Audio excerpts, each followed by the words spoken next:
Welcome to Satisfactory. So I haven't loaded this game up in probably a couple years. I used to play it pretty well, and that was during Update 6. The game is in early access, so it's not fully released yet. But Update 8 just dropped. I watched the video for the update, link in the description.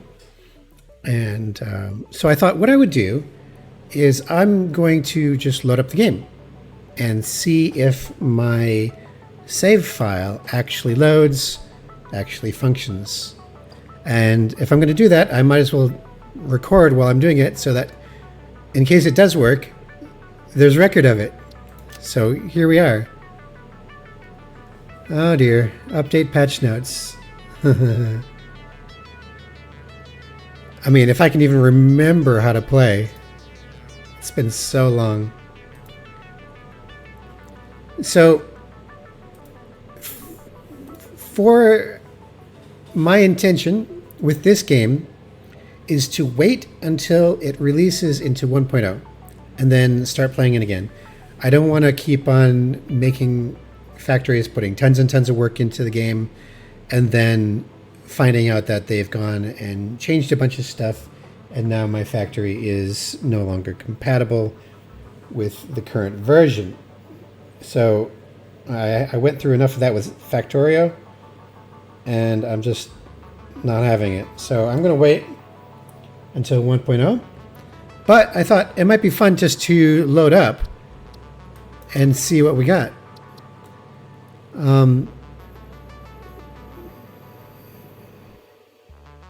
This is today.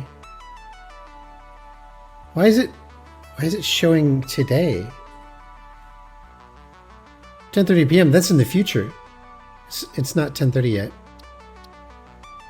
So I don't know what this is about. But let's load up and see what happens. Okay, here we go. February 2023 is the last time I loaded the game. I wasn't playing it. I think I was just testing some stuff out. But you can see from the autosaves, the last time I actually played it for any length of time was September 2022. So here we are. The autosave is simply because I left it running just to see if it would work. But I'm going to actually load this one right here, which is not the autosave. We will see what happens. Hopefully it works. I do hope it works, because I put a lot of work into this factory, and it would be a shame if it was just lost forever.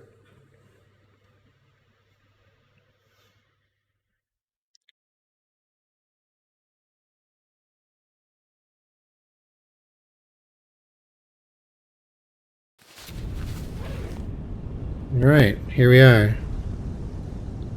Ooh, it reset my controls.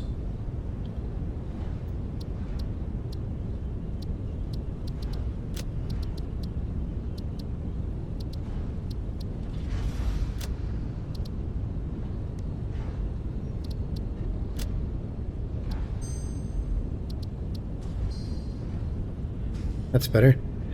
So, yeah, this is my fuel production.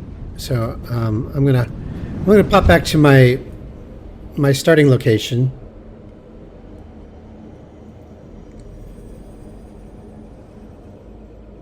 I'm not sure if any of you have seen Satisfactory. If you have, let me know in the comments, because I'm very curious how much of my audience is familiar with this game. Got a little bit of a frame stutter. I'm not sure if that's just the engine having trouble, or maybe I got some settings to tweak. This is Unreal Engine 5, the new one. So far my frame rate seems pretty good. It might have been just from traveling. So body, what is this? Hazmat suit, back, equipment shortcuts. legs. I'm not sure.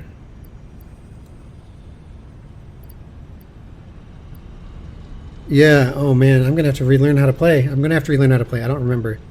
I think because there's nothing else on my back that here, let's just yeah, so that's jumping. Yeah, so I got no hover pack set up right now, so that's fine. That's perfectly fine.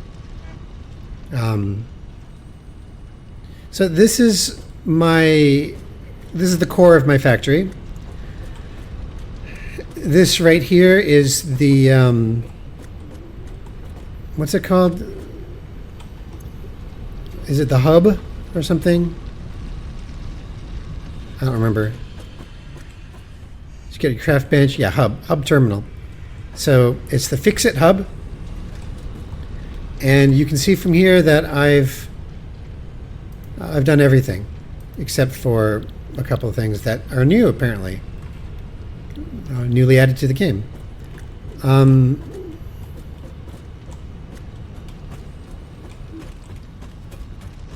I have some statues that I bought with my coupons. So once you've got all the things, all the equipment you need, you continue to earn coupons. They're very, very expensive. And so I earned the copper, silver, and gold statues, as well as the silver hog. If you're familiar with Satisfactory, you'll you can pretty much use that to gauge how far along I am in terms of production. I'm trying to figure out. Oh, there it is. Okay, this is where you buy your coupons. Or no, this is where you spend your coupons. Let me just check to make sure that. Okay, my sound is working. I just want to make sure. So, yeah. There are some things that I could buy that I haven't bought, and those are typically things that they've added to the game since I played last. Let's just turn the volume down for myself. There we go. And what are coupons? Well, coupons are things that you're granted for recycling, or basically sacrificing parts that you build or resources you gather or things like that. So what the heck is Satisfactory? Oh my gosh, I've put so much into this. You just wouldn't believe it. You just wouldn't believe it. Look at this tower. I built that. I built everything you see here a piece at a time. I mean, I'm not kidding. A piece at a time. Every wall segment, every tile, every conveyor belt, every piece of equipment, every wire, cable, everything. Everything you see, I built it myself. And the game just froze. Oh, no. It's autosave. That's what it was doing. All right. So where do we start? Oh my goodness. Where do we start? Probably at some of the outposts.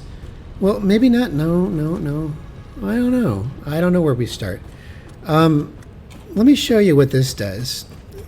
So these are called hypertubes, and you hop in them, and you have to place them as well, and they take you places, and I'll show you. Like this one takes me to the top of this gigantic building.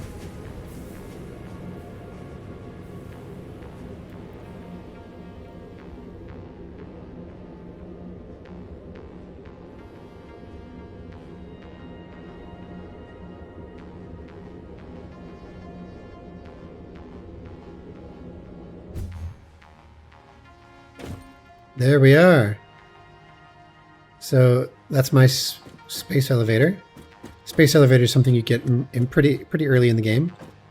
It helps you with your goals, your milestones. Oh,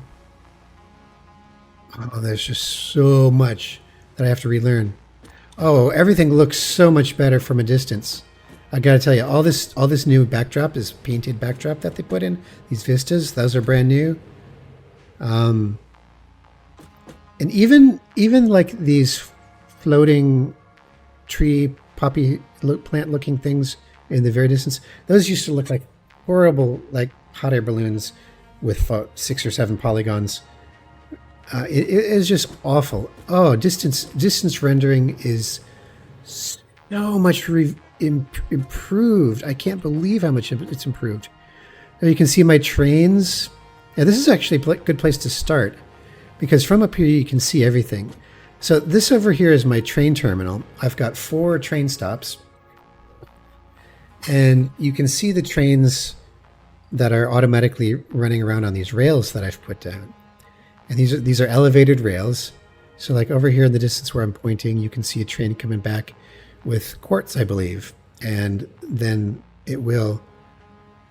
I have to resist the urge to jump off because I don't remember if I have like anything to break my fall. I mean, you can die, obviously, from falling. So everything is automated. The whole thing. Okay, here's a drone coming in. Now, because it's a long ways away, it renders it slowly. But if I was close by, it wouldn't do that stuttery. That drone is dropping some. It's picking up some stuff from here, and it's dropping it off into my nuclear fuel factory in the distance.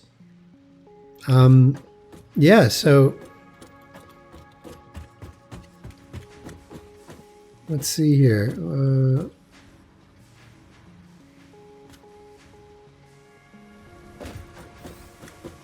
So inside this building is many floors, and in each floor is many machines and conveyor belts, and they're not doing anything. I wonder why. So like these are making copper sheets out of copper ingots, and for some reason they're backed up. Like whatever uses these copper sheets isn't using them at the moment for some reason. So that's all good. I mean, it's hard to say. It should be humming along, but if it's not, there's usually a good reason for it. So here's a conveyor belt that comes from the upper floor down into here. And then what that does is it adds to the output. And this is a merger. And the merger will take the input from here and the input from the side and output it here. And in every single thing is, well, yeah, here we go. See, these machines are operating. So you can see right here, 10 per minute, running 100% speed. So it uses 20 per minute to produce 10 of these per minute. Yeah, and that's all good. It's all good.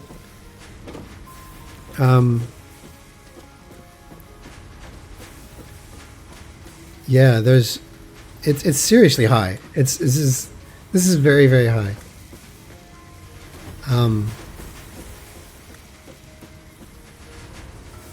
Yeah, man, it's auto-saving again. Yeah, so when it auto-saves, I'm going to turn the autosave frequency down. Let's just see here. Is there an autosave? Options.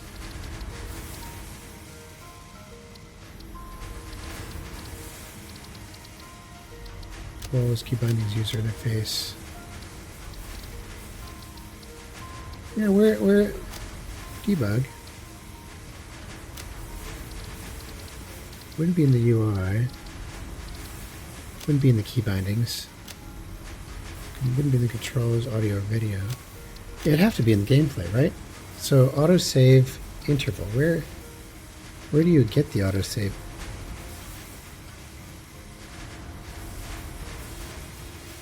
Can be set in the gameplay menu under general. Thank you.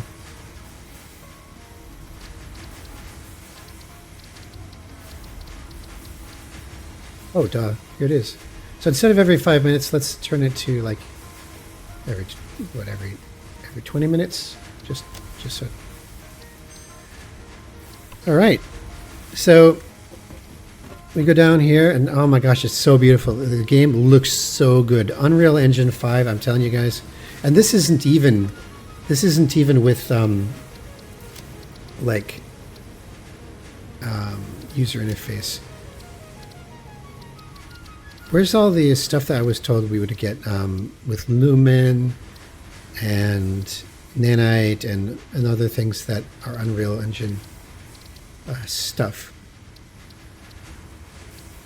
Well, anyways, with Lumen enabled, I don't know where you enable it, but supposedly,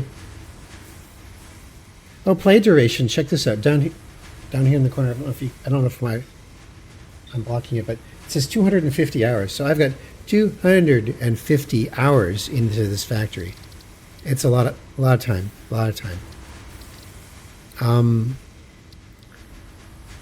Lumen video, duh. Okay. So general resolution, DirectX 12, texture, shadow, light quality, ultra, advanced. I'm using TAA, DLSS, upscaling, which is good. Global illumination. Is that what the...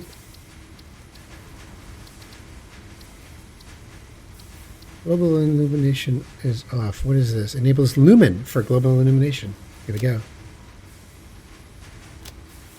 Okay, so there's medium, high, and off. Let's try medium and see what happens.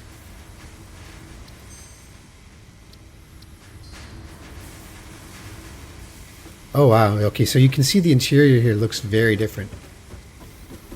It's darker. I'm not sure I like it. I mean, I never really set up... No, I never set up any lights in here. That's the thing, right? There's no lights inside. So if I had set up lights in here, then they would be obviously throwing light. But as it is, only the natural light from the outside is coming in. Yeah, so I just neglected to put lighting in.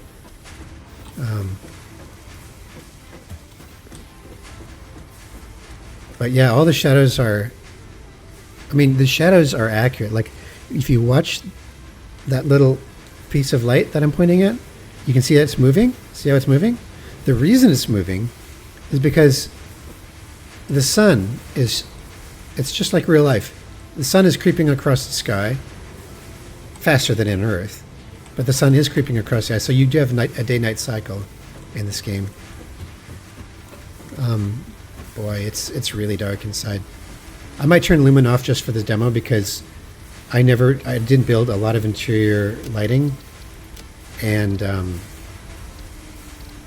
I have a feeling that some of it's not going to look very, very good. All right, so back inside, and you can see that. You can see again. Okay, so here's a whole bunch of machines. Man, it feels the jumping feels very low gravity. I'm not sure if I remember it being like that. So you can see constructing. So that's each machine has its own constructing. Yeah, it's just an amazing game. Amazing game. I got conveyor belts, vertical conveyors outside the building, shuttling stuff around.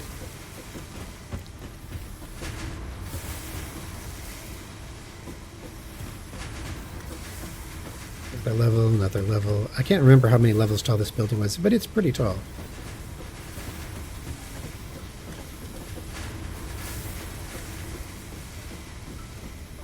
And over here you can see I've got like stuff coming over from this building over here. So that building is actually making, like, I think this building is got layers. Like that floor is dedicated to making iron ingots, if I remember right. And then the one below that is dedicated to making copper ingots. And so the iron ingots come in through this conveyor belt across the way, and then they're pushed in here.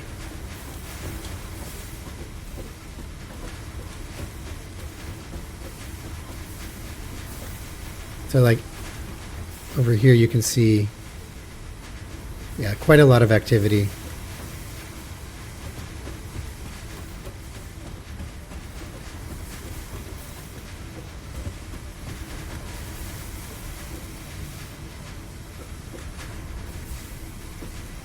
Yeah, man. I mean, it took, like I said, 250 hours. Wait a second. Yeah, it's this way.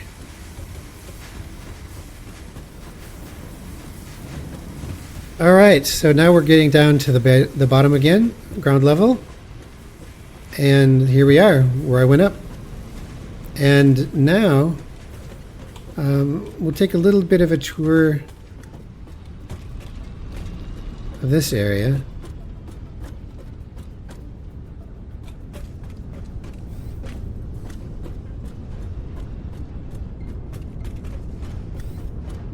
So these are refineries, and these refineries have specific recipes that they are operating in. So if I open it up, I've got a pure copper ingot recipe, which takes water and copper ore and produces copper ingots.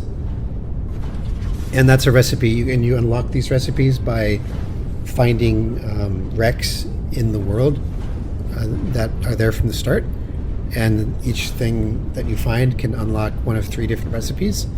So the water has to come in from a water source, right? So I lay down all these pipes myself. Hang on. How do you slide? I gotta remember how to slide. Is it? No. I think you sprint. Yeah, and then crouch. That's how you do it. Yeah, so it's pretty tight. There's a lot of stuff going on in here. You can see refinery after refinery. These are all very large machines. I remember how to get up there if I can. I place it tighter than most people do, I think, when they play. But yeah, this is pretty extreme factory. I mean, actually, no, it's not. I mean, it looks extreme, probably from the outside perspective, but it's actually not, because I've seen factories that people made that are way more extreme than this. So you can see, you can put up signs to help you remind yourself what you've done. Let's see here. Let me go up.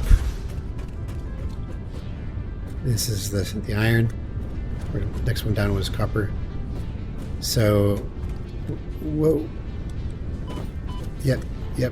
That's damage from jumping too far. It's amazing. It really is amazing. I do look forward to playing this again in the future. So over here is some resource gathering. This right here is a miner. So this is a Mark III miner. It's very fast, very fast. And what do I have in it? Power shard. I think that, I can't remember if that, you craft these from these weird things you find in the world. But so this is producing copper ore, and the copper ore gets sent up into that. Obviously things are not running at full speed. Whereas if things were optimized, there might be something somewhere in the factory that's broken because of the update. Over here is a water extractor. You can see, so that sits in the water, and it just hoovers up water and pushes it out pipes. You have to deal with pressure, and you have to deal with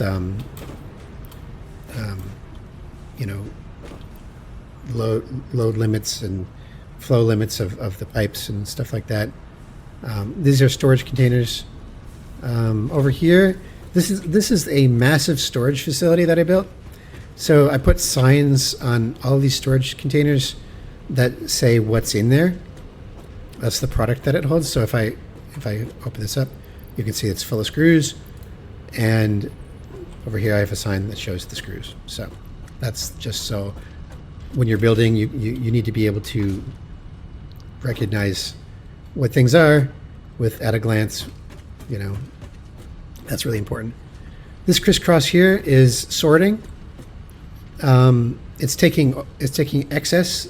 It's supposed to take excess that that the container is full, right? So, like right here, the container is full of these modular frames, and so what's supposed to happen over here is that one of these splitters is meant to go into the recycler, which is over here in this building. So all of this stuff is for recycling. Whoops, I fell off. Hang on. And anything that gets routed over here is going to be discarded. So you've got lots of screws, lots of plates, lots of other things that are going in, and that all goes into this building to be recycled and turned into coupons.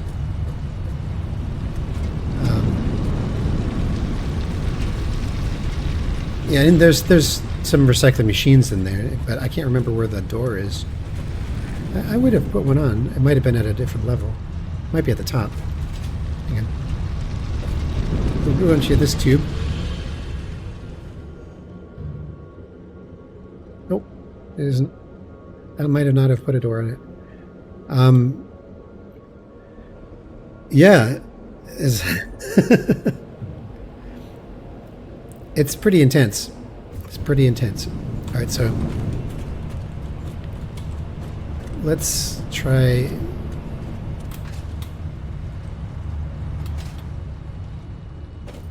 Bags of concrete. Yeah, lots and lots of bags of concrete. Okay, I know there's a door to this. Where is it?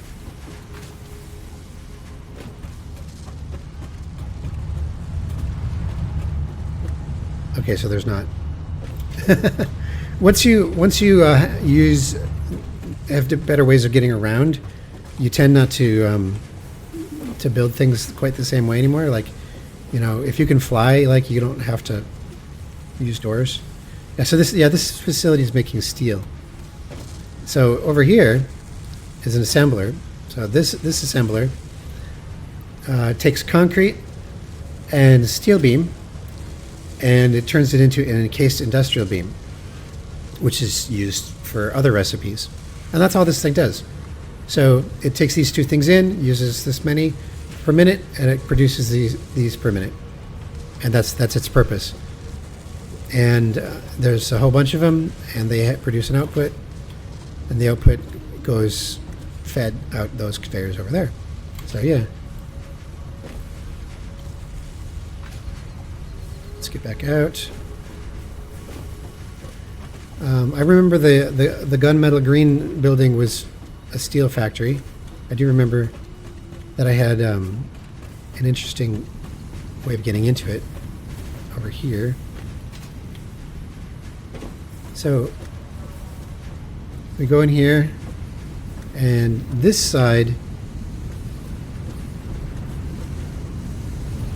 has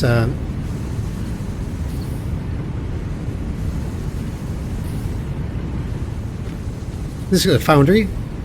So the foundry will take iron ore and coal and produce steel. And everything has a really like humorous serial number. So like you can see SM3LTR 54152, right? So it's smelter, right? And over here it says H0TAF 800. So that obviously means hot AF 800, right? So so this is producing steel, and it's multiple floors of that.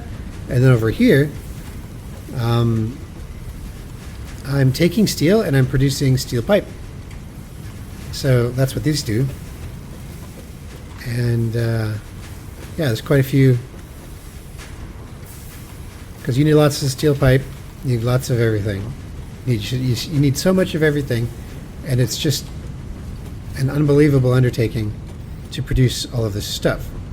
Again, like all of this, it's still just making steel. So let's go back down.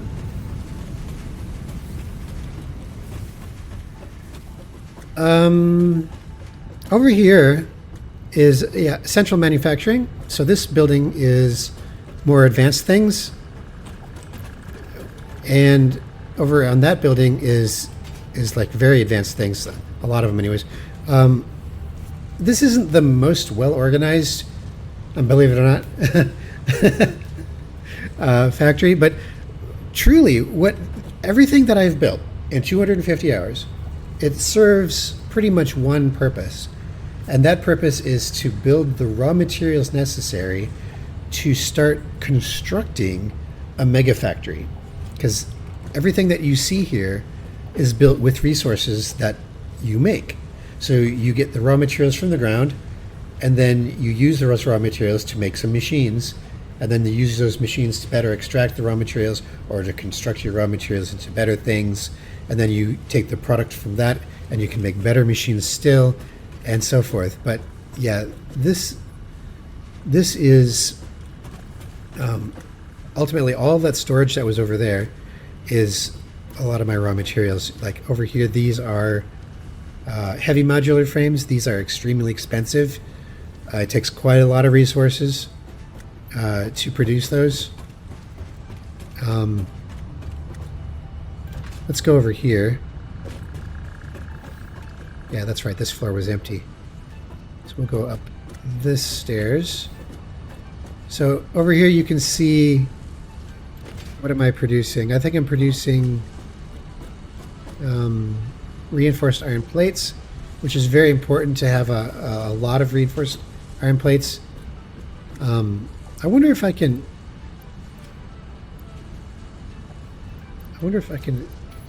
Oh, you drag it. Okay, so now... Great, okay, so that's... How do I go down? Okay, C to go down. Okay, so... So I've got an electric powered hover pack. When it's on my back, it uses 100 megawatts. I don't know why it shouldn't, but if I'm close to a source of power, I can just jump and then I can hover in the air like this. So I can't remember how to engage third-person view, but this is great because now I'm not bound to the floor. I just kind of hover over things. So you can see here at reinforced iron plates, more of those. The whole floor here is pretty much dedicated to those.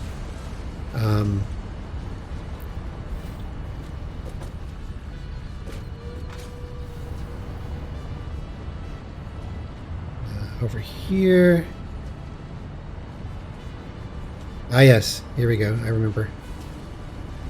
So this you can get all over from the ground. You can get up here from the ground, but it's quicker with a hover pack. What are we making here? We're making rotors. So we're making rotors. You know, rotors, stators go together to make a motor. So these are making rotors, and you know that's obviously made from copper wire and a bunch of other stuff, steel.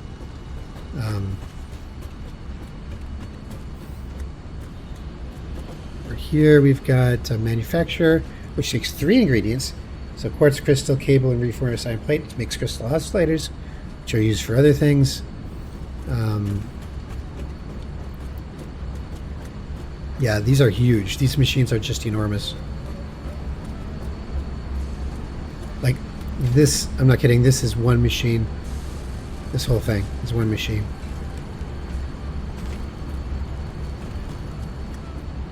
I don't think it's going to let me jump this railing. No, it's not. So yeah, this whole floor is dedicated to making crystal oscillators.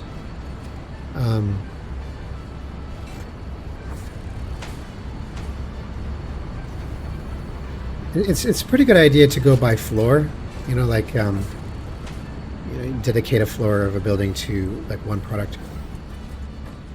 So continue to go up, and over here, oh yeah, see, a manufacturer takes 4 inputs. So circuit boards, cables, plastic, and screws makes a computer, right? So computers are extraordinarily expensive pieces of machinery, and they are output over here, rarely. So you get 2.5 per minute per machine. And and I set up all these conveyors here because you have to find a good way to get a line of equipment into the machine. So each of the machines needs all 4, and you have all 4 inputs coming into the building, right? So the challenge is, how do you get the conveyor belt to route the product to all of the right places? And this is the system I came up with right here. It's pretty good. It's pretty cool. You can see it's kind of tiered. But yeah, and it works. It works really well.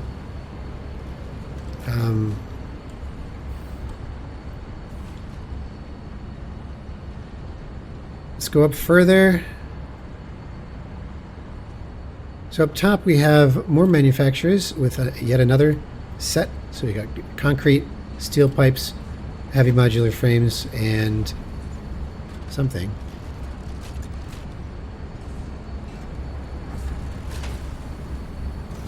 And encased industrial beams. Oh no, these are making heavy modular frames for regular modular frames. I gotcha. Right. And that's up here at the top level.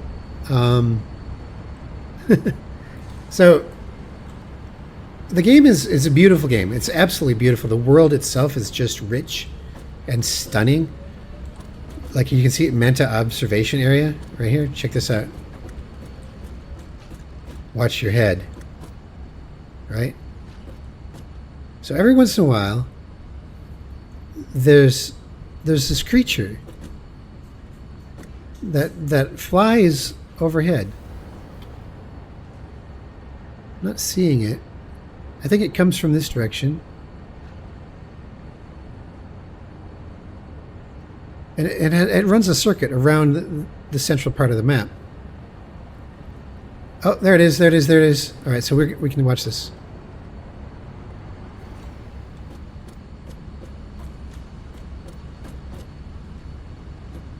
You can see this how I've made use of signs to kind of keep track of what I'm building. It's a very good idea because you could just completely lose track of everything. Oh, that's new. That looks much better. So here it is. Here it is. Check it out.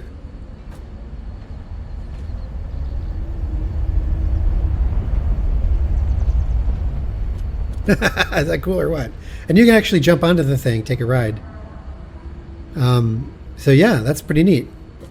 So I built this platform just for that.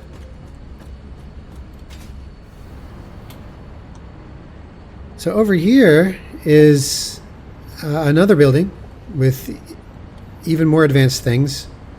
And up at the very top, you get some very ultra expensive stuff, like pressure conversion cubes and things like that. And those are made from very expensive, very, very expensive pieces.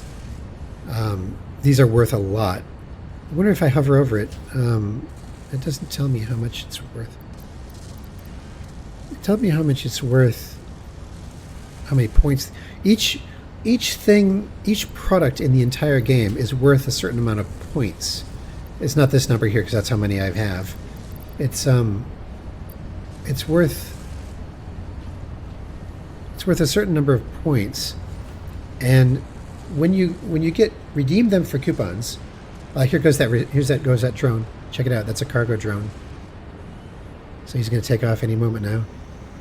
Really fast. There he goes. So he's going to deliver probably the pressure conversion cubes to my nuclear production facility on the other side of the map. And everything's running simultaneously. It's just phenomenal. Let's just go down here. So over here is a depot. It's a drone port. They call it a drone port. So batteries, these batteries are going in, and they power the drone. So when they're used up, they're not rechargeable. They're just consumables. And then pressure conversion cube, very expensive piece, comes down here and gets put inside this drone port. So you can see I've got one in here. So the drone will come by and pick it up, and then the drone will take it someplace else and drop it off, and they'll just repeat that.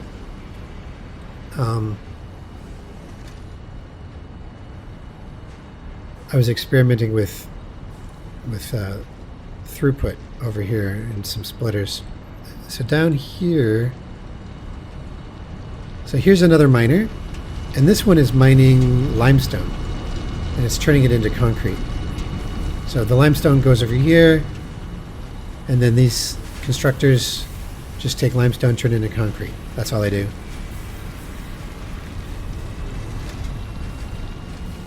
And it's just a really, really big operation, man. Really big.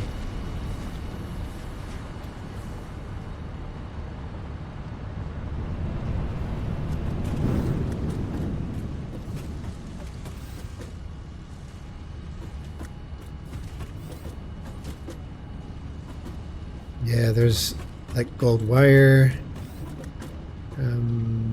AI limiters,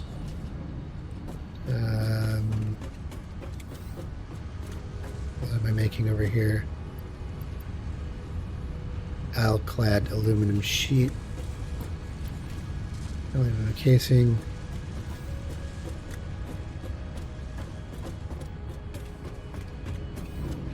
Further up here we have some fluids.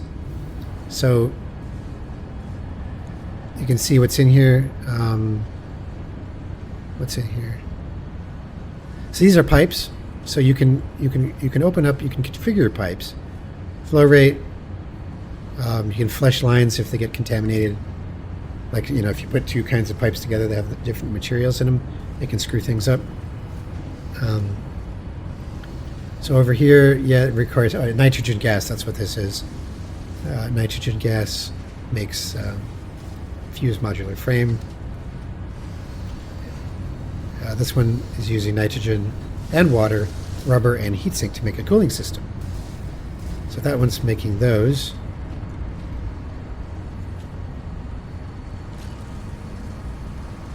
I started coloring the conveyor belts. Like, I think the red ones are going to recycling. So it's very, very complex. This was difficult to make. You got smart splitters. They've changed the UI. So left output, right output, any, center output, overflow. Okay, so that's... So if things come in, center output would be over here to overflow, left output, everything that isn't overflow. And then this one over here would be like left output, nothing, center any, right overflow. It's been so long since I've been in here that's the only reason I don't know exactly what's going on. It's been like 2 years. Well, it's been like a year and a half, probably. A year and a half since I really played it. So here we are once more, and what I'll do is I'm gonna travel a bit further out. So I will lose power, and then I'll reconnect. There we go. So you can see the little white line as it catches me. I'll try that again. So watch down here. Yeah, right there, you see it? That's just me re-establishing connection to my power for my jetpack or my hover pack, whatever it is. These are machines that are not in use. I put these up here to test for size. This is a particle accelerator. Yes, that's in the game. And they are amazing. So now that I'm down here, I can probably... You can see better the sorting facility. These conveyor belts over here are just for like iron ore and just raw materials, because I got raw materials coming in from all over the world. Like this is quartz crystal, so you can see quartz crystal. Sometimes it moves really fast, sometimes it stops based on, you know, demand. Down here, limestone, stuff like that. So very, very, very big operation. Over here, if I remember right, this area was quartz processing. Was this quartz processing? I think it was. So yeah, this, oh, no, it's aluminum. So bauxite and water makes alumina solution. And the alumina solution gets put into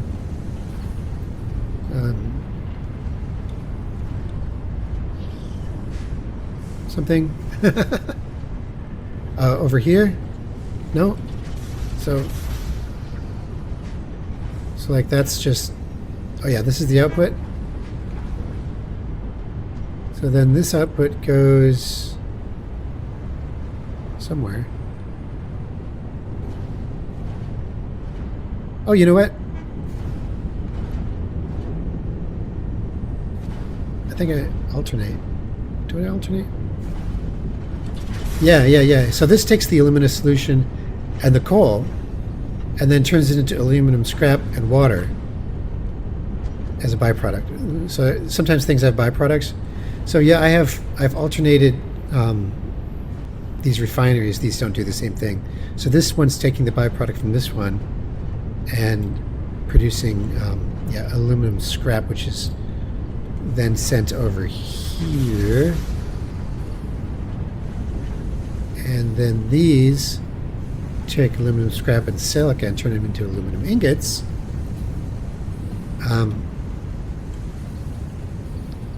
So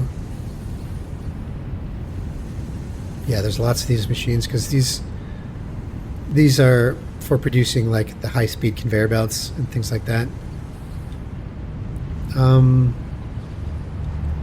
Oh, here's a recycler. So they call it an awesome sink. So awesome is an acronym. It means something. I don't remember. But you can see everything that goes into here is converted into coupons. And I can see right now I have 5 coupons that I can print. And I can print the coupons and then put them like this. So here's the 5. And I can drag them into my inventory. And then I can spend them on things, right? So at the moment, points until the next coupon. It's 14 million, no. Yeah, 14 million points. And this is global. This is the entire, this is all the recyclers combined. It's 14 million points until the next coupon. And it's useful to take your expensive products and recycle them because you get coupons for it. Because if you just throw iron ore into it, that you get, you know, just tons and tons of iron ore. Each iron ore is worth 1 point, right? So, you know, an iron plate might be worth 5 points. You know, so if you manufacture something with something, the product is worth more than the sum of the coupon points that went into it. Another drone port. I think this one, yeah, there's some really cool stuff. I'm going to show you that next, probably. So, I've got coal, bauxite, and quartz coming from the trains. So the train depot. So I fly up here. So this is a train depot. They're pretty big. They're very, very big. Yeah. Stay off the tracks. You'll actually get run over. Nope.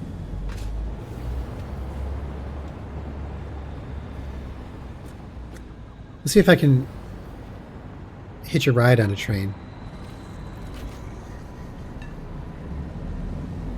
Oh, I missed that one. Dang it.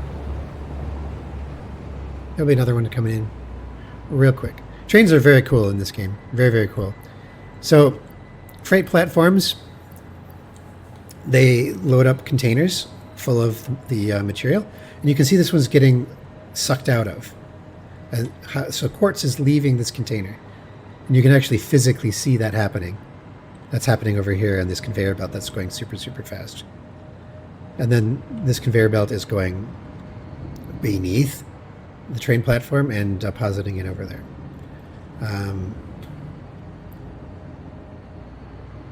Over here,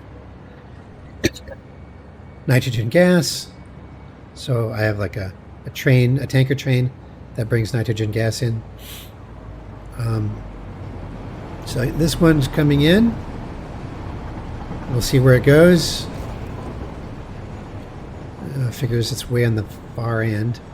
I'll see if I can catch up to it before it unloads.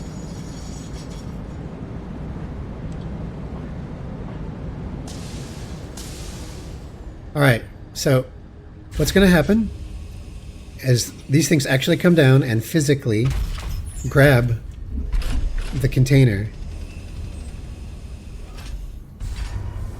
It's so cool.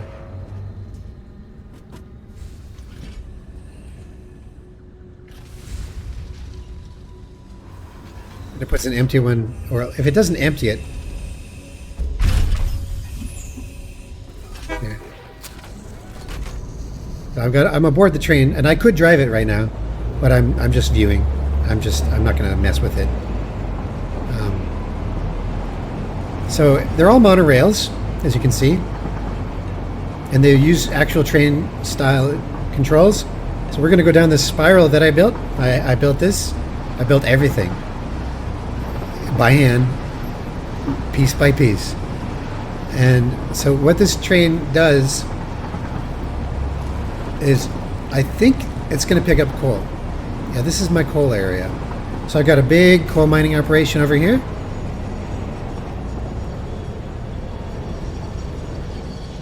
Coal 1, there you can see the sign.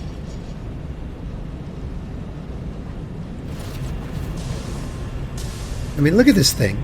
Just look at it. It's so cool.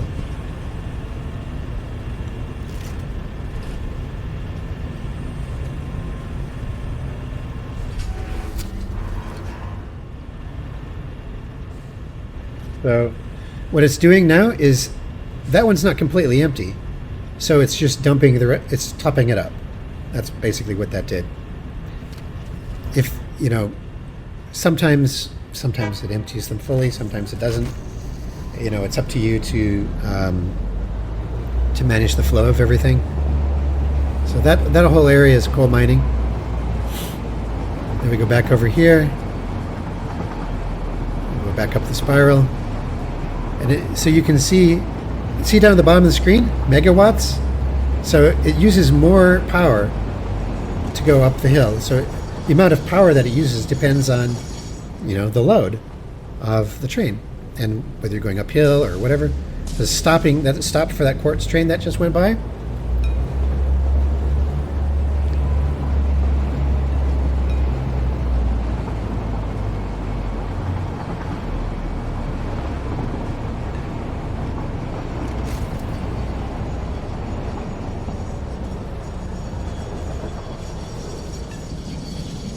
It's just amazing. It's just so cool.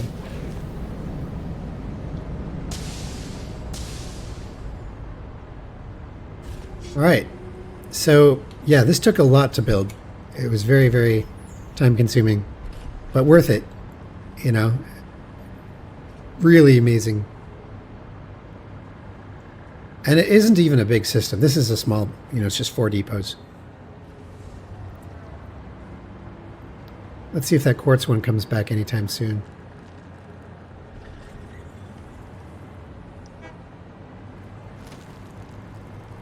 Oh, you can see a wreck down here. So this is like meant to be an alien planet. And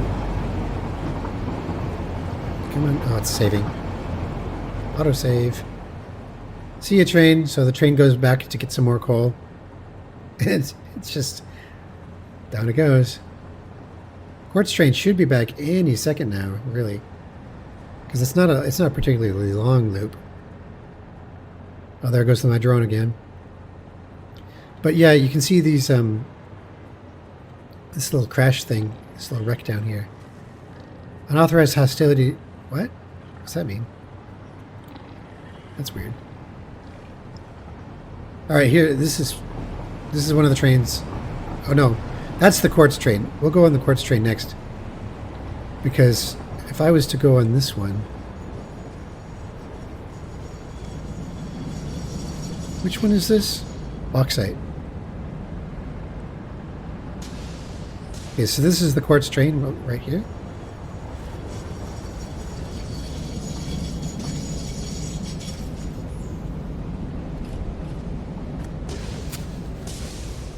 Yeah.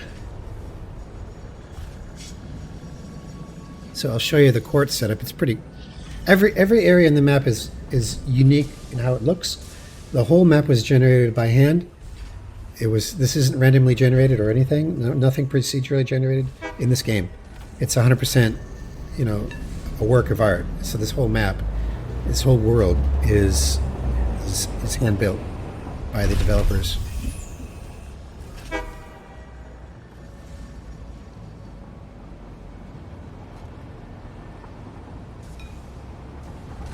There we go.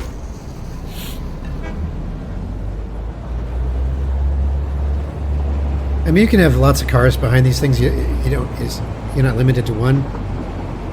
There's some pretty interesting options that you get if you want to really get crazy with it. Over there to the right is the Titan Forest. It's gigantic trees. Those are a lot bigger than they look.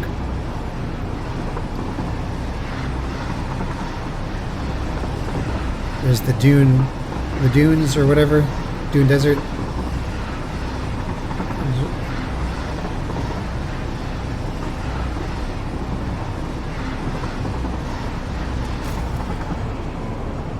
Yeah, the amount of locations, the amount of weird-looking nature biomes in this game is just very, very extreme. The stuff is just really far out there.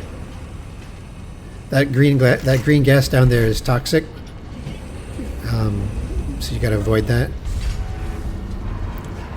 So, like, the quartz is mined here locally. You can see a miner down there pushing quartz back to the spot for the train to pick it up.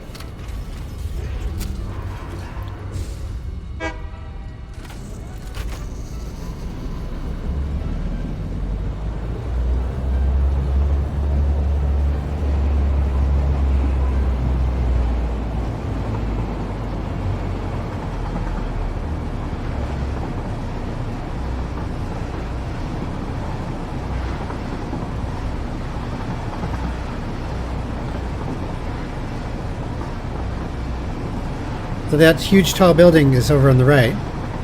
That's how small it looks from this distance.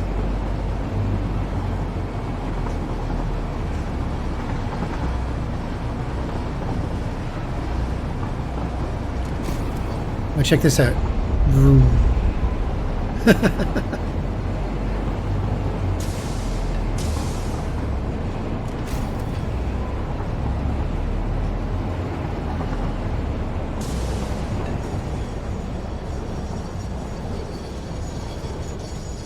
All right, train has arrived. Oh, here comes the train. What is this one? Maybe I'll get lucky and it'll be bauxite. Oh, this is the bauxite train. So let's go out on this one. I'll show you the bauxite setup.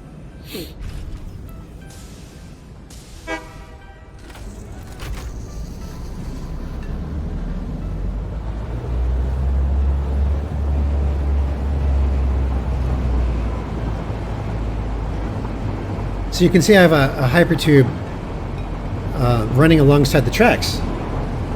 and that's a really fun ride. So here we're going through the Titan Forest, and you can see some weird biomes off to the side. Very strange plant life. There's that wasn't there before. Again, this whole thing's been updated, so it does look a lot better than it used to. They have improved it.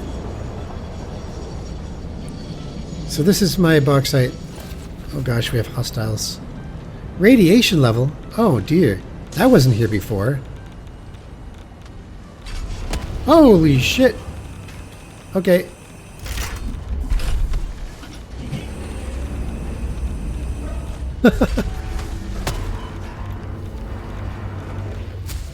So, yeah, I heard about these. These are in the new update. Radioactive hogs of some kind. And they spit, they have a projectile that hits you from a distance. Dangerous. So those are new, so they've spawned in where I've domesticated this whole area, so that's the nitrogen train. You can see a tanker on it.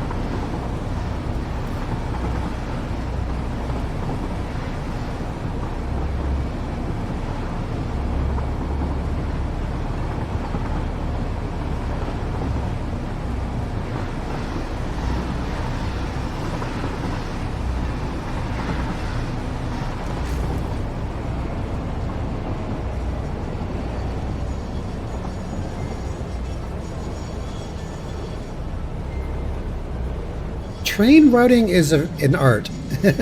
It's more difficult than you think it is, because you have to use switches and control logically when the trains are allowed to move and when they're not, and when they have to stop. And it can be tricky. It can be tricky.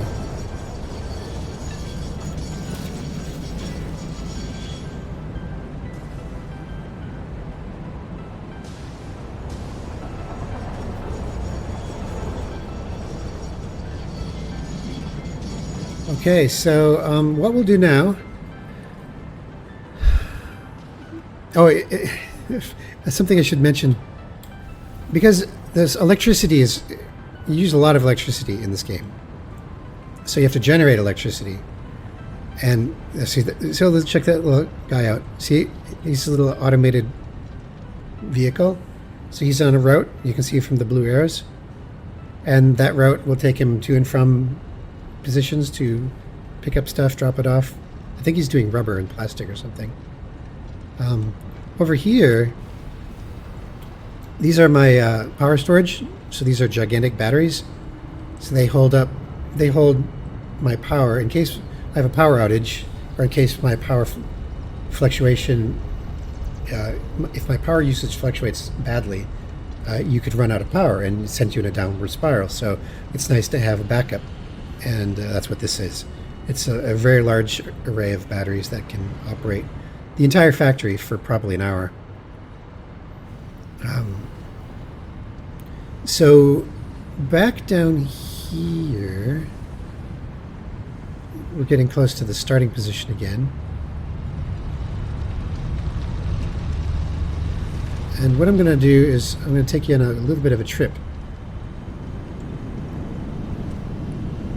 So, yeah, these are storage boxes.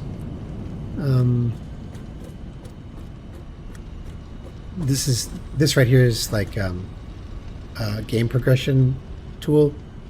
So, like you reach these milestones and it unlocks things for you, or you can craft equipment that you need for yourself here. But over here, I set up this hub of 3 hypertubes. Oh, 4 actually, that take you in different places. So let's begin with the one on the left.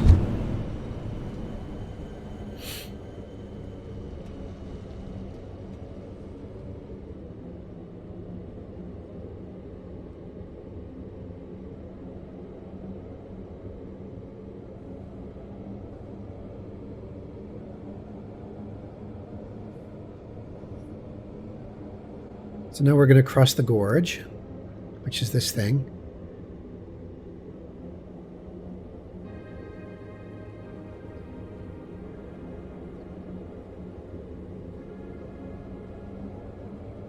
It's just an amazing, amazing game. Over here you can see my power generator. My power generator area is pretty epic. Pretty epic. So I think this is rubber. Yep, rubber. Over here, plastics. Come on. Oh, great.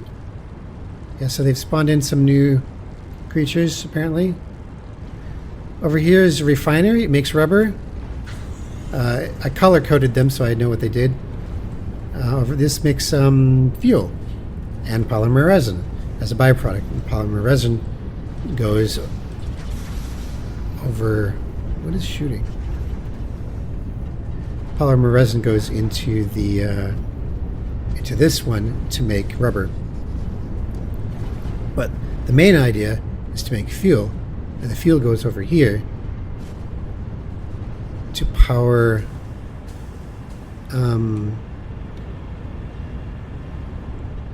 wait.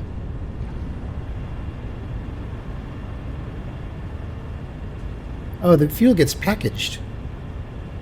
So I have plastic coming in, making empty canisters, and then empty canister plus fuel equals packaged fuel, and packaged fuel goes out to the network, basically. You can see the orange ones over there. These are make heavy oil residue and plastic, because that's, plastic is something you need for a lot of things, and the heavy oil residue is further refined down the line into fuel. And over here, you can see the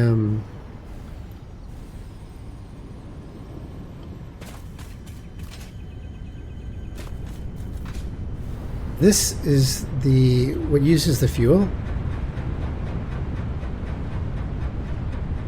Let's see if I can get inside. This is a very this was a very complicated setup, because pipes are a bit more difficult to work with than conveyor belts. You got to put pumps in, and they give so much head lift, and then you have to have more pumps and so forth.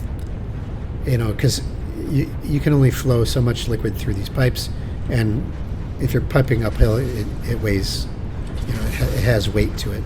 So this takes fuel and compacted coal and makes turbo fuel, which is more efficient fuel. And that turbo fuel is used to make electricity, I think.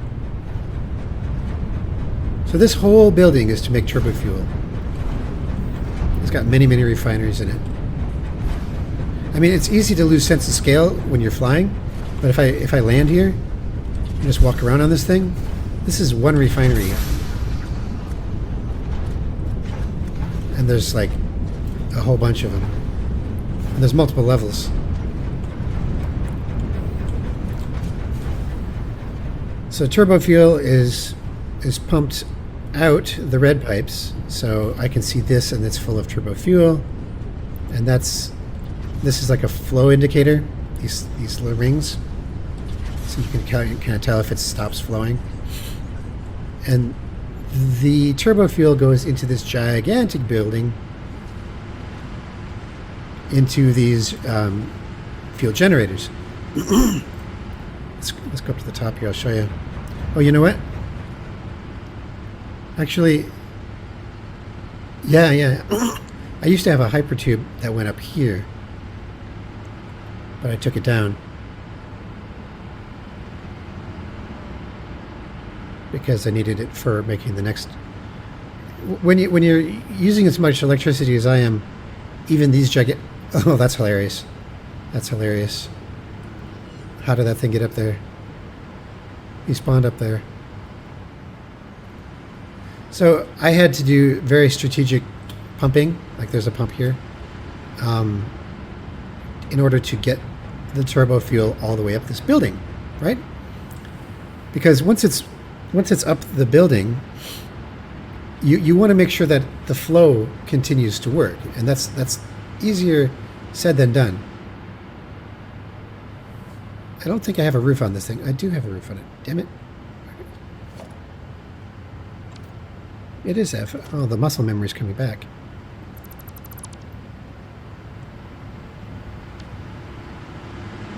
So yeah, fuel generator. So this uses 4.5 cubic meters of fuel per minute, and it produces 150 megawatts from this fuel generator. In yeah, so this graph is my entire network, so you can see how much power I'm consuming. This is the orange line. My capacity, so if I'm is the gray line, and max construction. What that means is that's my consumption if every single piece of equipment I own that's on the network, on this network, was operating at the same time. Because sometimes things don't operate continually, so this line is not the same as this line. So you can tell when you have to build more power, basically, through this. But yeah, that's this whole getting fuel to the end of all these lines was difficult. All right, let's get back out. What have you? Look at that, we're even higher up now than when we were on the top of this building over here. See this tower right here? So what this tower does is it produces head lift for water. So I pump the water up in one line into a water tank, and then I free drop the water out of the tank into the other pipe, and that's the head lift. So because anything in the water network below that's physically at a lower altitude than this tank will have plenty of water. Anything above that won't have the water because it doesn't have the head lift to get to it. So that's kind of how the game calculates that.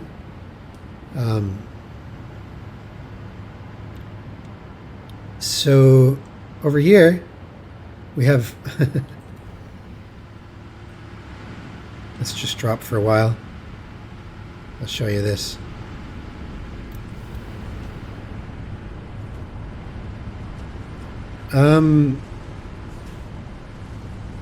So this down here, oh yeah, this is to make the compacted coal. Making the compacted coal is tricky because you need coal and sulfur. So you have to mine two different things from two different places and bring them together to make compacted coal, and then add them to the fuel to make the turbo fuel. So compacted coal is brought in through raw materials from a train, and that train goes on a merry loop that way and comes back on the same line that it went out on. So it isn't like the other depot where they're sharing with multiple trains, which is more complex to set up. This is easier to set up because I had to go a longer distance. I'll show you that in a moment when the train comes back. Over here we have our water extractors, and you can see these use a lot of power. So each one of these uses 20 megawatts, and it produces 120 cubic meters per minute of water.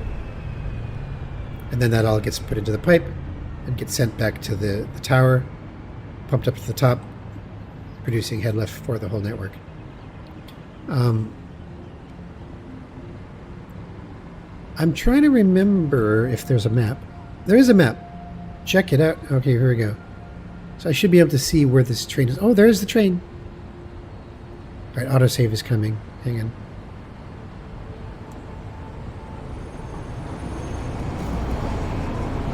Yep, there's the autosave. Makes everything freeze for just a moment.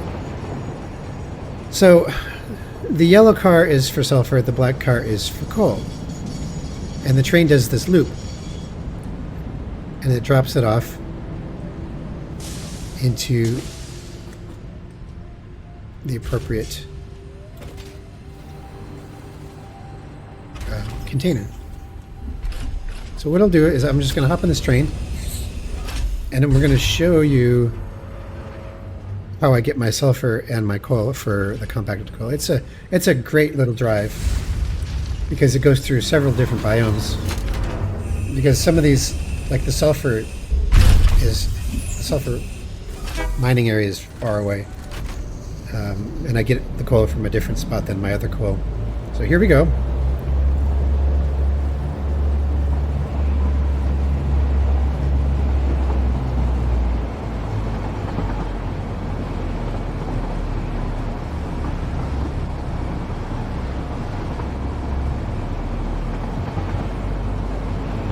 Yeah. Yeah, again, I had to build all of this by hand. Every single bit of it. So, another spiral. This is a big one.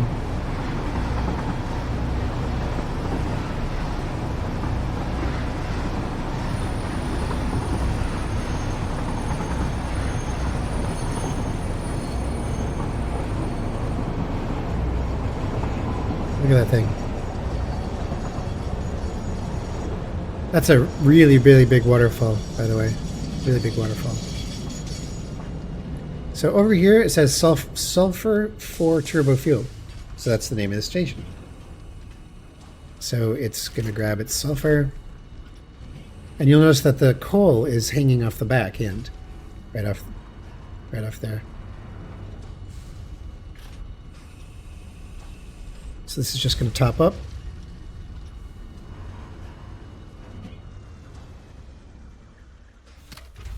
And then off we go.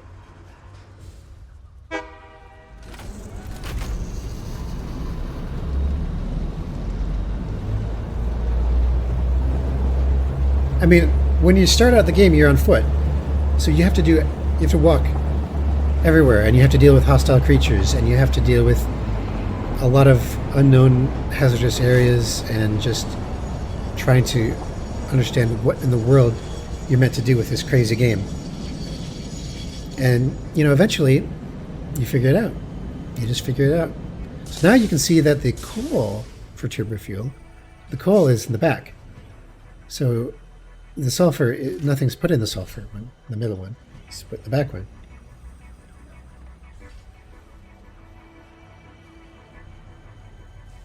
There it goes. Just going to top that up. And then off we go. I remember I was fighting a lot of creatures setting this up.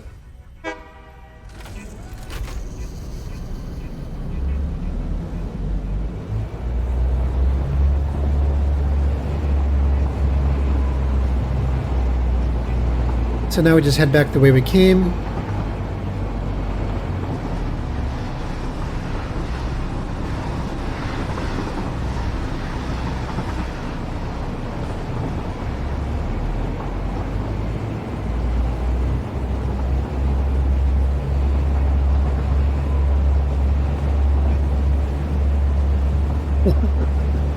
It's amazing it works.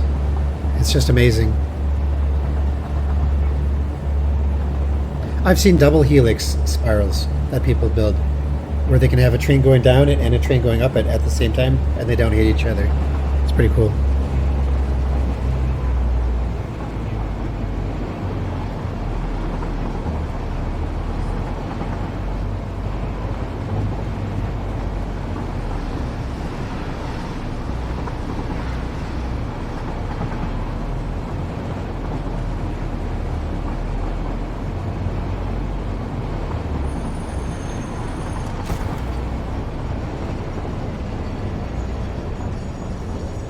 Cutting it close there, right?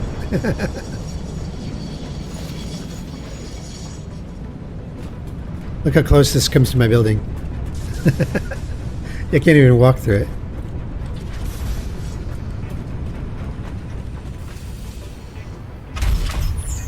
Okay, so that's gonna keep repeating. Oh, my power slug is back. That's weird. I wonder how many things got reset because of the update. So this hypertube here takes you back to the base, and that was the fourth one. I'm trying to remember what the other two were. I think I remember. But yeah, this one comes out. It's coming in hot, really fast, and then it just drops you right in the middle of everything. There it is. So we'll go back through that, and I'll show you what's on the other side of it. That down here, there's that red thing in the distance. That's a geothermal power generator. So there's some, hot spots that you can tap into. Those are really cool machines. Basically free energy.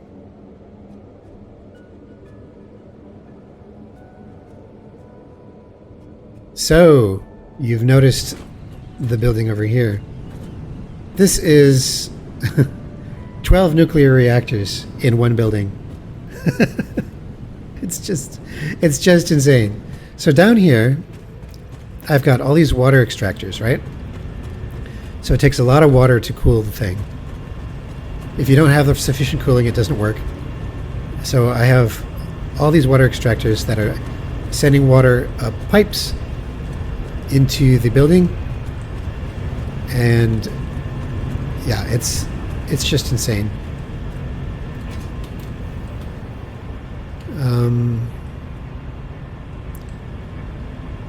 I've color-coded the I think that's radioactive waste that just went by. I've color-coded the different conveyor belts based on what they're doing. I'll show you what they do once we go inside. The only way into the plant, whoops.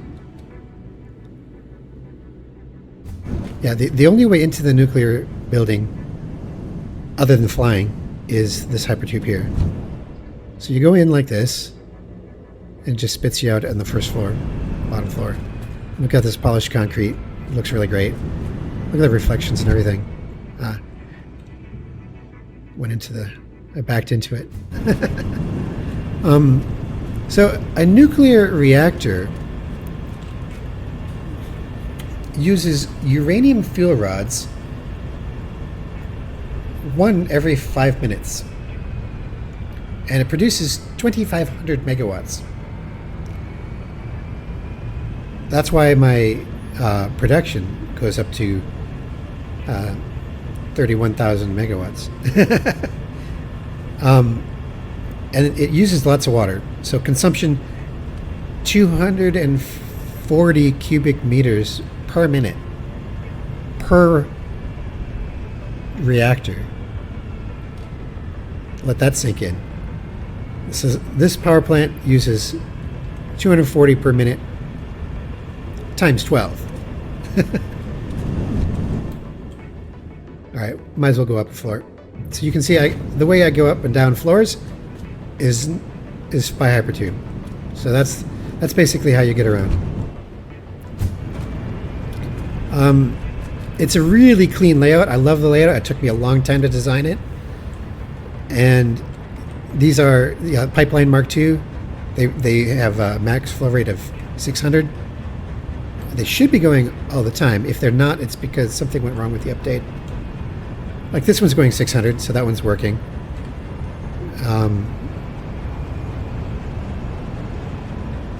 It shouldn't fluctuate. But anyways, I'm not going to worry about it because, again, it was working fine before, and if it isn't now, it's only because the game has been updated. So let's go up to the more interesting areas. So this is the second floor, where we have another 4 reactors, and again, it's just absolutely huge.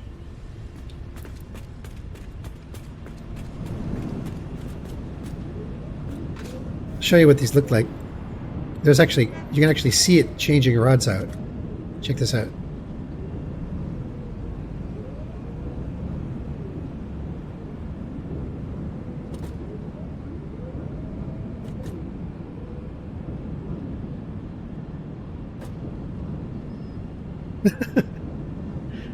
So the rods, the spent fuel rods, go into waste, basically a waste product. I can't remember where. Well, it says, yeah, 50 uranium waste, 10 per minute. So every 5 minutes it produces a quantity of 50 uranium waste. Oh yeah, and radiation actually is dangerous. So you can see that my radiation level is kind of starting to go up. The dangerous radiation in this facility is at the top floor, where the fuel rods are delivered by drone. So this is the top floor, where another 4 reactors exist. And you can see what's going on here. It's really, really rather quite cool. So here's a drone. I colored it green.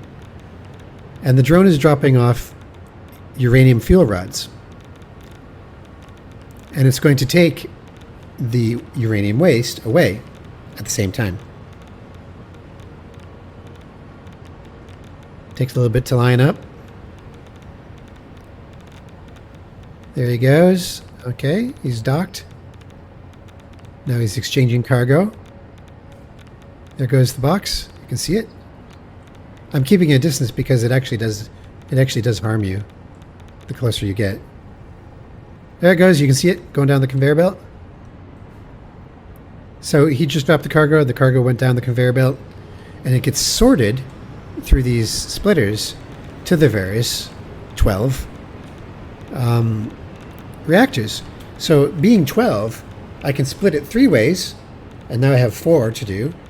And I can split it 2 ways after that. I have 2 more, and I split another 2 ways, and that's how you get it into even 12. And the goal of this entire design was to take the bulk of this product, which is uranium fuel rods, and let me go back up there, because sometimes you go through by accident. And you go, if I look here, you can see that I've got uranium waste, and I've got 73, 76, 77 uranium waste. This uranium waste is building up inside this drone port, and it's waiting for the next drone to come by and pick it up, and it will drop off, the next product. But it's easier to see from the next one down exactly how this gets distributed, because so here's the waste coming up from various sources, and it's getting pushed over here, and it's getting shunted over here, and it's getting pushed up through the floor into the all the waste is yellow. So everything yellow is waste, everything green is fuel. So over here is my sorter. Well, it's not sorting, it's splitting. It's this takes it from the top, and it splits it 12 ways, and it goes under the ground, under the floor here, and then back up to the reactor on the top. And that's why it looks so clean on the floor, because all of the busy work of the conveyors is directly underneath the floor. Let's go back up, I'll show you that again. So you can see, yeah, see, so all these things are being fed through these under the floor conveyors, like right here. So fuel comes in, waste goes out. Fuel comes in, waste goes out on all 12.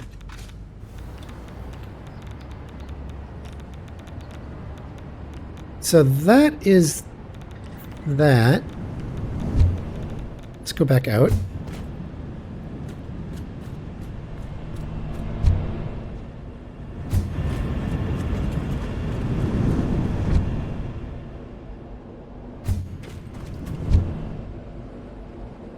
now we'll take a little different tour.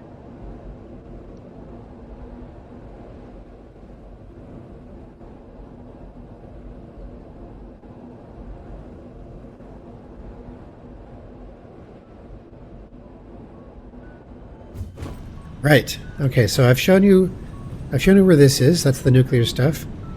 And I've shown you over here, which takes you to oh yeah, that takes you to the rubber, plastic, and fuel refineries. And then there's these two. And I can't remember which one's which. So let's go this one. Oh, I think I know where this goes.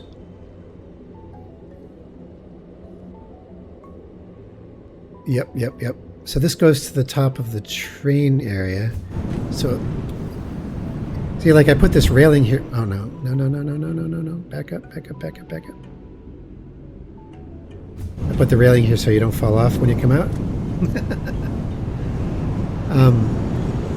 So you can either do work on the trains, or you can go through this next hypertube, which takes you to further away things.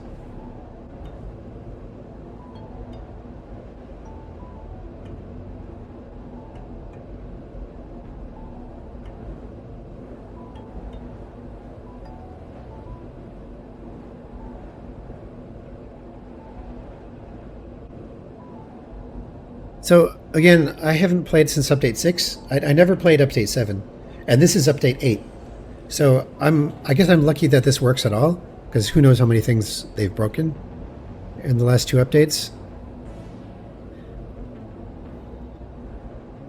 But yeah, look how long this hypertube is, man.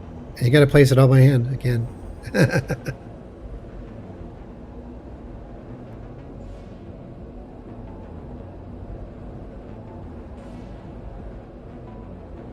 So this is the bauxite, as you've seen before. Oh no, it's going to put me next to those horrible creatures that want to kill me. Well, I'm going to hurry up and go through here, because this goes to yet another place further away. You can see how big the world is. It's just enormous. This area of the world, I haven't actually explored a whole lot. I don't know much about it, but it contains a resource that I really needed down in the swampy area over here, and I'm guessing. What does it need? Bauxite? There is bauxite in the area. That wasn't the reason. Breaking news from Earth. Widespread chaos and mayhem. World President urges all citizens to do their part and harvest alien artifacts. Yeah, don't listen to that. It's trying to trick you. So what this whole facility over here in the swamp does is it makes batteries. And the batteries I use for the drones. So there's a drone that comes along and lands at this drone port right here. And he picks up batteries and he takes them to another drone port in the central area. And then the batteries are distributed to other drone ports, because every drone port needs batteries. And yeah, so there's like blender. So the blender takes sulfuric acid, alumina solution, aluminum casing, makes a battery, and water. And you have to figure out how to get rid of the byproduct. If you don't get rid of the byproduct, it's going to gum up. Stuff like that. What else did I have? Hello, this is Sulfuric acid. I have taken ill and need your help to find a cure. Doctors say that the only remedy is alien artifacts. Don't listen to it. It's trying to trick you. So over here, man.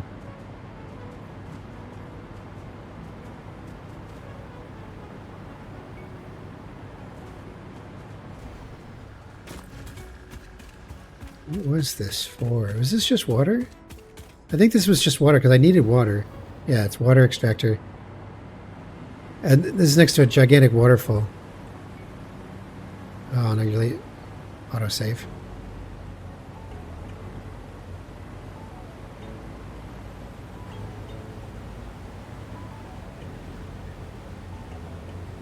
can't remember what I was doing down there, but not important now. On with the tour.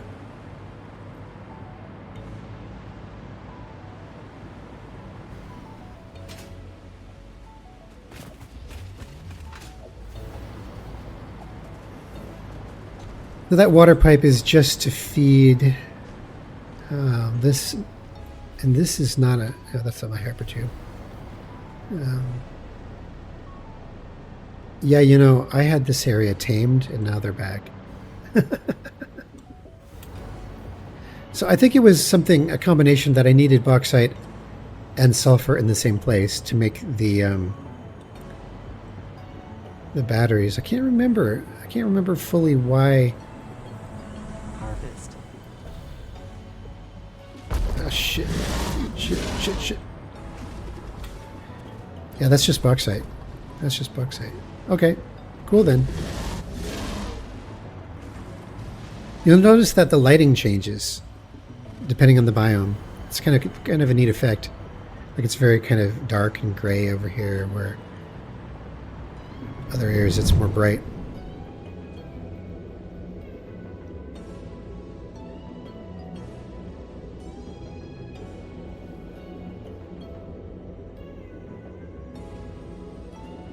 Yeah, these boulders, I already blew those up. I don't know why they're back. It's very likely that the smart thing to do would be to just start over. Even though it's 250 hours of design time into this factory, it's still an amazing thing. And I just wanted to make a video of the whole thing, because that way I can hang on to it, even if this no longer loads in the future.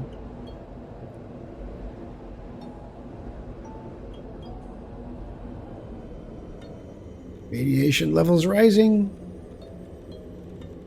Radiation levels rising. This wasn't.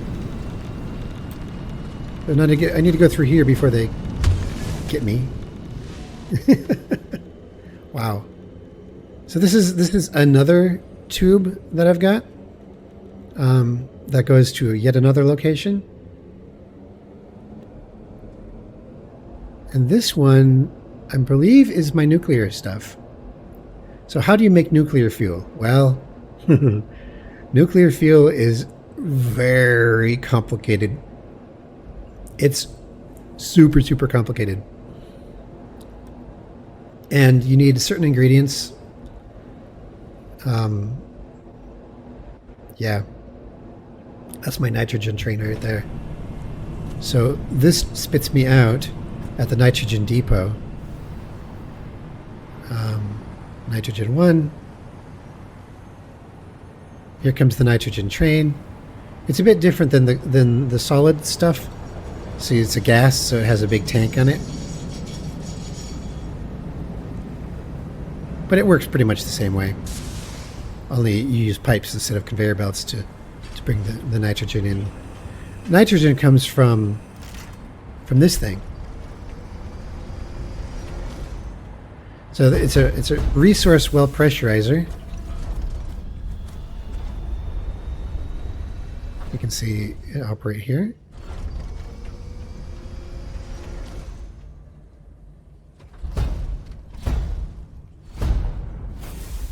And what that does is it pressurizes these wellheads over here, so that you can you put one of these machines on it, and then you connect pipes up to it, and the pipes all go together and then get sent to the train. So that's my nitrogen setup. Might as well take the hypertube the rest of the way. So this is the one that brought me in, and the one that goes out further to the nuclear stuff is right here.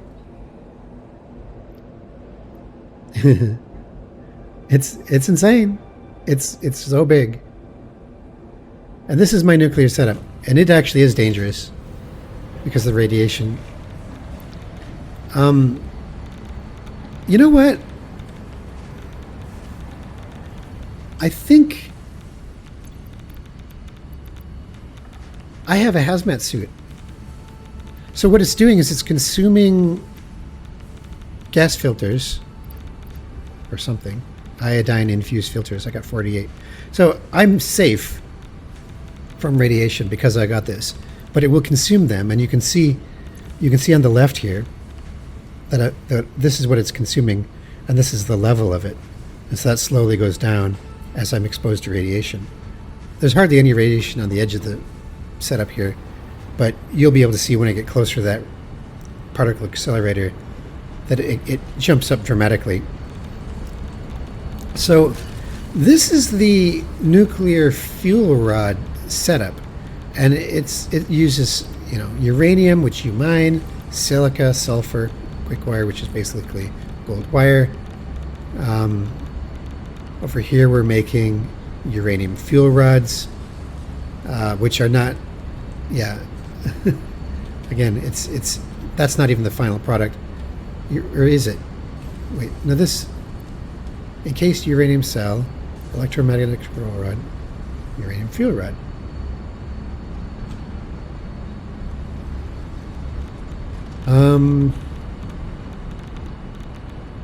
Like over here I'm making industrial beams. Over here I'm making concrete from locally sourced limestone. Over here's the particle accelerator, which I take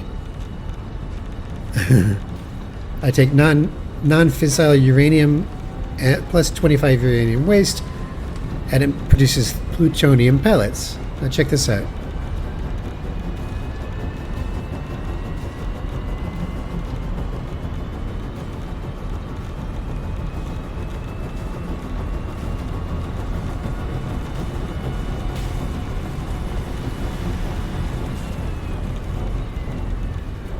So that's making plutonium pellets. It's oh yeah, and it, by the way, this machine, look at how much power it's using. So it uses, the amount of power it draws will vary depending on what phase of the construction it's in, but it goes up to a gigawatt. It's just ridiculous. So this is drawing power like you wouldn't believe.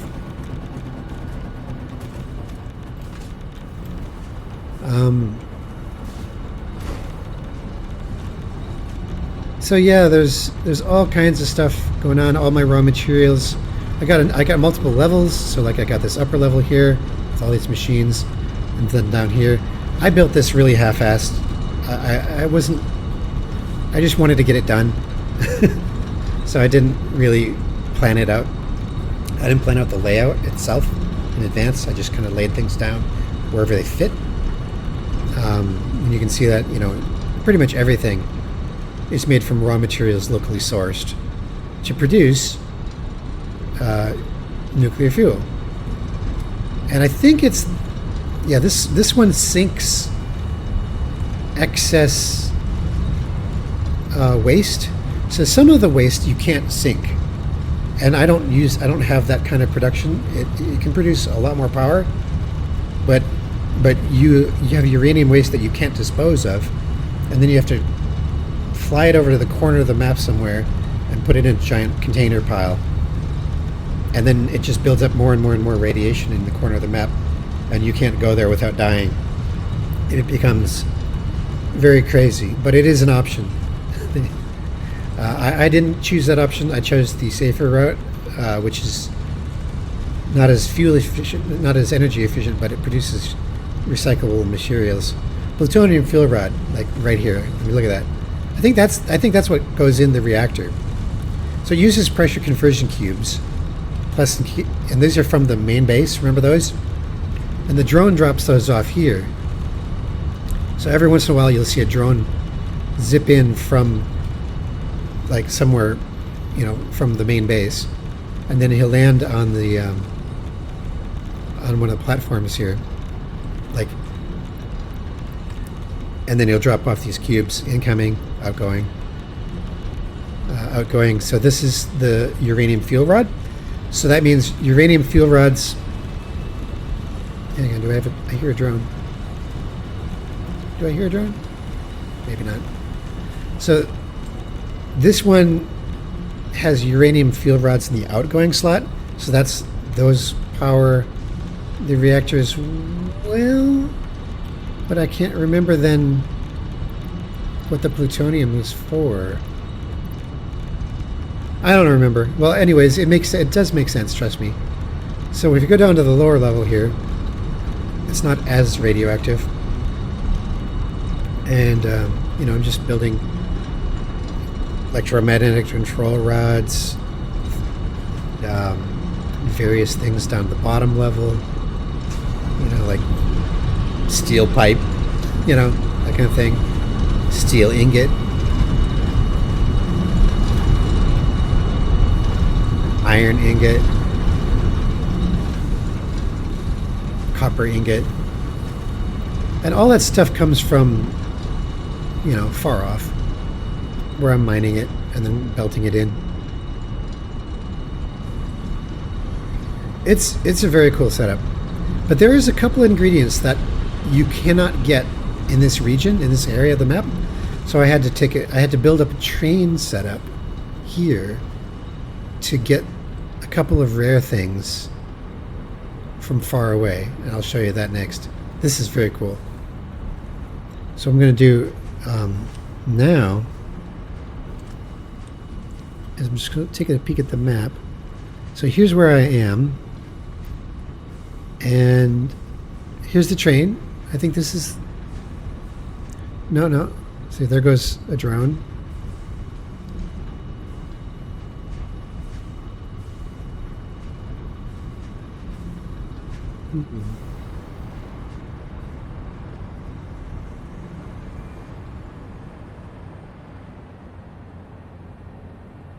Well, there's the train, nuclear train, right? Okay, so now's not the best time to look for that, but I have another thing here. This is quartz. I need quartz. And so I have a truck that hauls quartz from a quartz mine way over there. And that is this tractor. It's called a tractor. So he's coming back.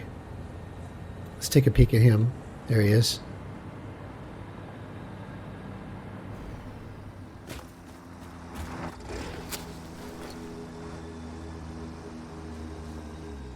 Oh dear. Is that... So they might have changed... Oh no, I'm driving it. I shouldn't be driving it. I didn't mean to take over manual control.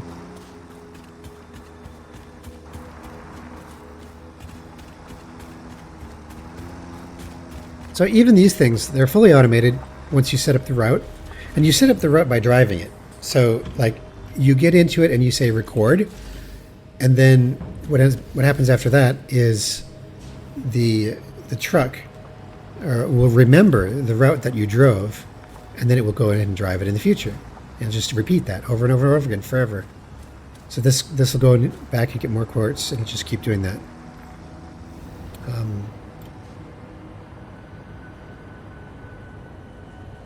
Okay, train's coming back. I'll show you how crazy this track is. You're not going to believe how crazy this track is. This was very difficult to build. So this train gets two things. One, it gets limestone, and two, it gets sulfur.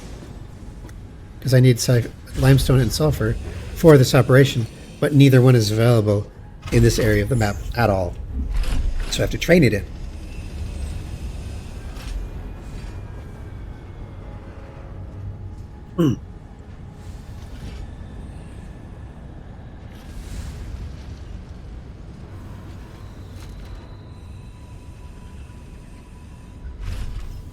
Yeah, this is nuts. All right, here we go.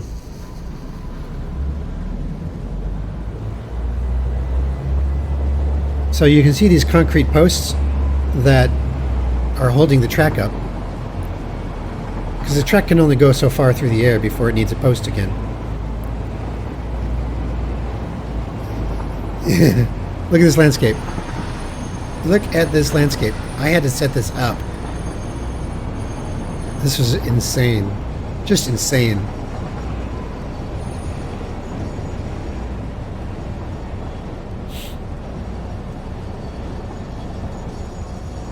So here's a depot in the middle of the air.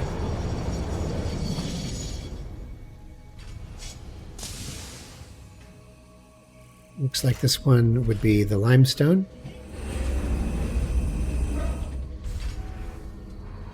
Some pretty extreme terrain. Pretty extreme. Getting around is really, really difficult in certain places. It's a huge challenge. Eventually you get things like jetpacks, but even jetpacks, man, they have limited fuel. They only fly for, 15 seconds or so before they run out of fuel. And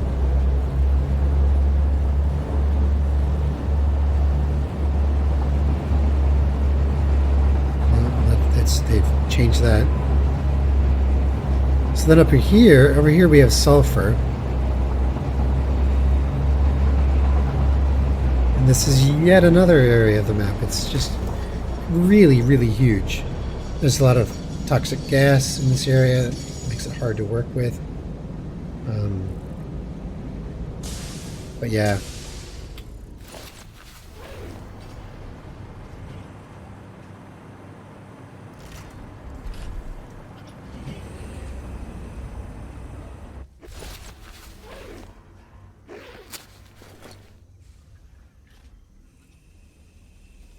I don't want to have the train leave me behind. It would take me forever to get back.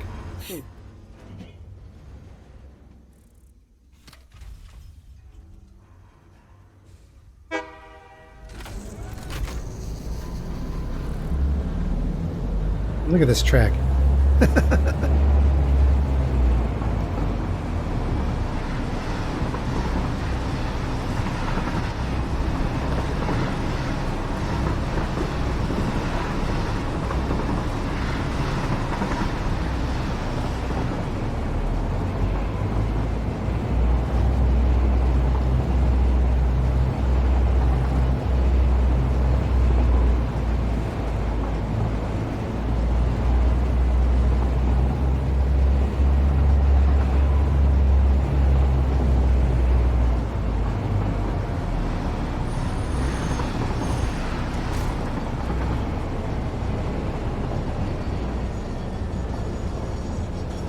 So that is the sulfur and limestone. And it's a crazy train. I love it. And let's just check the map real quick again. I have this tractor and this tractor. This is the tractor in question. Oh, I have a little buggy.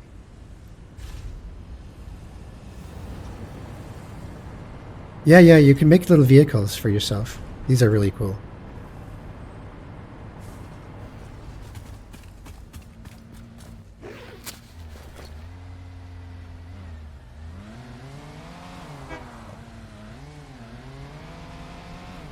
So as we go down here, whoops, they changed the handling of that. So you have this little tractor that's coming back up the hill to deposit some more raw materials in the nuclear area, right? Where did he get those? He got them down here.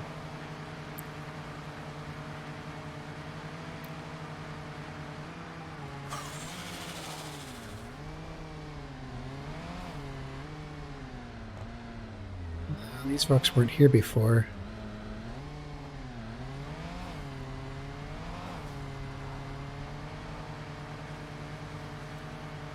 So there's this really interesting cave, and we just entered it. And again, the lighting. If I change the lighting to be more natural, how much you want to bet? Oh dear, there's those spider things. They actually have in the settings of this game an arachnophobia mode, because some people actually have a really, really serious fear of spiders. Like, even if you see something in a game, it'll freak you out. That kind of thing. It's probably in user interface. I don't know where it is. Anyways, I wanted to go. No, what was I doing? Oh yeah, I wanted to go to the lighting. Video. Global illumination. Apply. There we go. So now the lighting is more natural. I don't know why distance, like for some reason in this game, the distance looks like there's a light source up ahead when there's really not. See what I mean? Maybe that's what happens when you go options, video, lighting. Hi.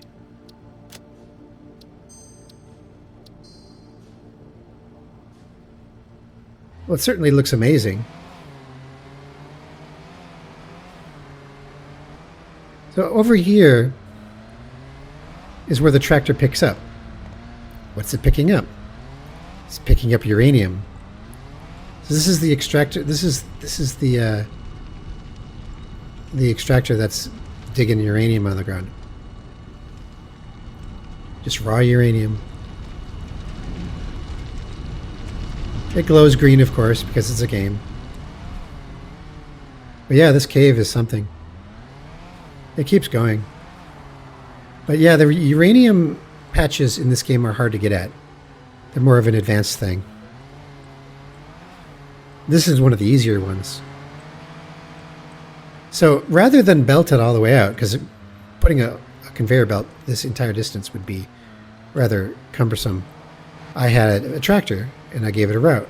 And so the tractor goes back and forth and it delivers uranium from the extractor to the nuclear fuel facility.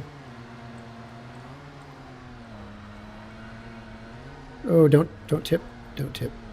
There we go.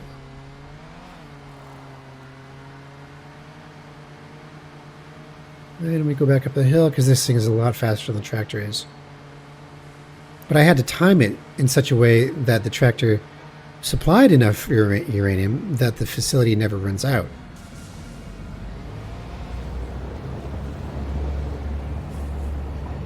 Let's just put that over here somewhere.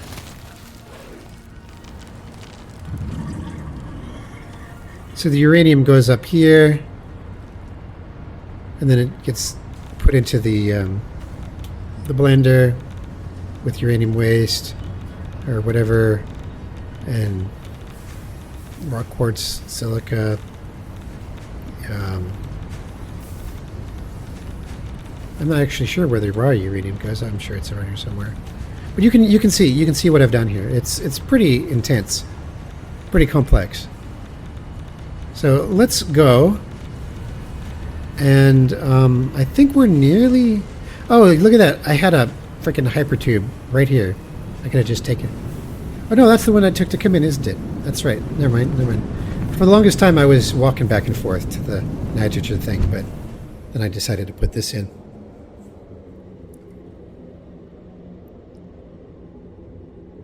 Yeah, man.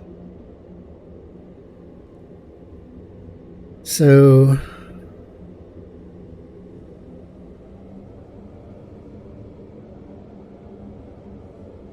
let's see. Oh, it looks like the nitrogen train is actually here. I might be able to catch it. There we go. Perfect timing. So it's just dropping off the new tank. And off we go.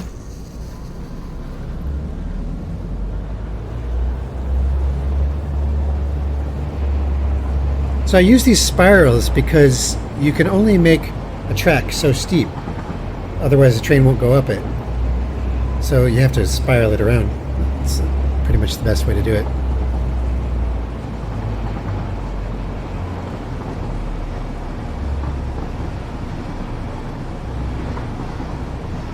Back to the Titan Forest.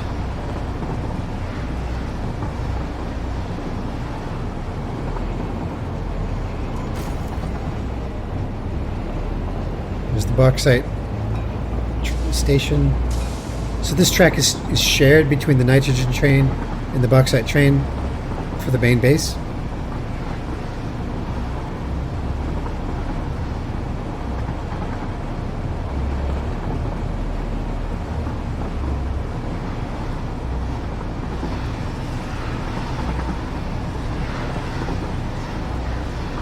think that might be it. I think that's the entire base, the entire factory.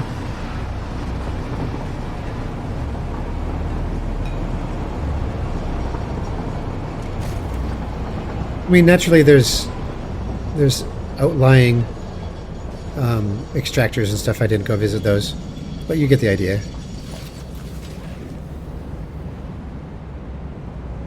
Then we go back through this.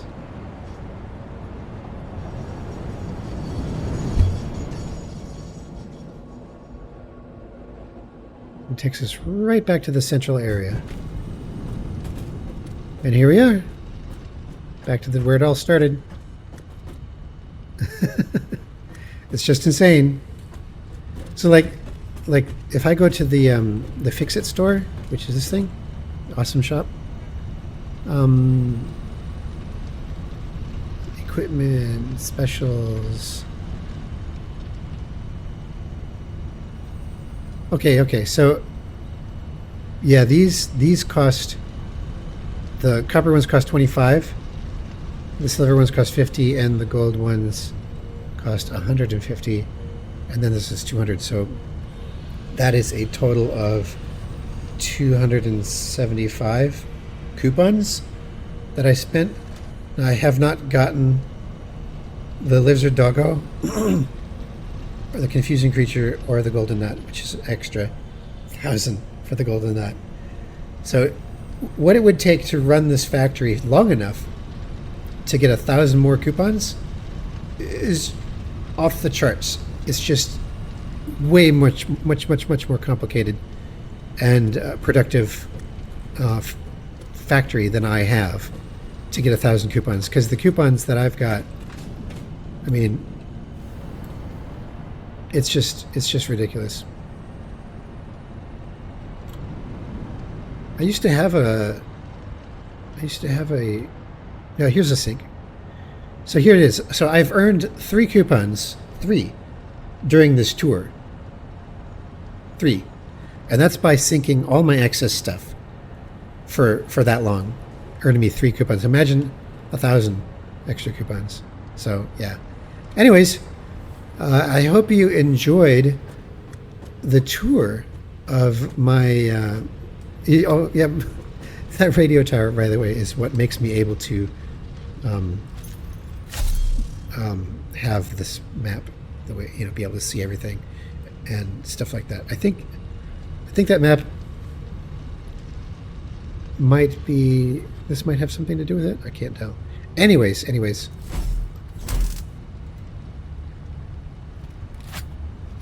Yes, there are. I remember now, it's the mouse wheel. Hope you enjoyed the tour of my very crazy factory, and I will see you again in other games. Have a good one.